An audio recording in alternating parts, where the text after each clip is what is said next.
そしていただければ。あ、わかりました。ちょっと収まりが。まあでもそこでいいんじゃない？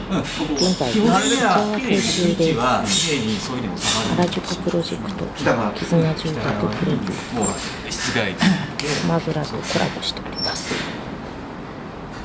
でちょっとこの割り付けもしかしたら変えるかも。これにはあんまり近いとか割り付け。ちょっと。方針的にはエアコンはこう。はい。